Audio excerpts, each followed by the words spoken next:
लोक अदालतीत 3153 प्रकरणे निकाली.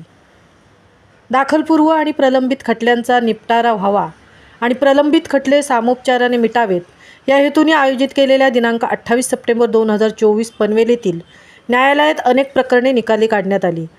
वादपूर्व आणि दाखल अशी एकूण 3153 प्रकरणे सामंजस्याने मिटवण्यात यश आले आहे, अशी माहिती माननीय श्री जे.डी. वडणे, जिल्हा न्यायाधीश 1 तथा अध्यक्ष तालुका विधी सेवा समिती पनवेल रायगड यांनी दिली.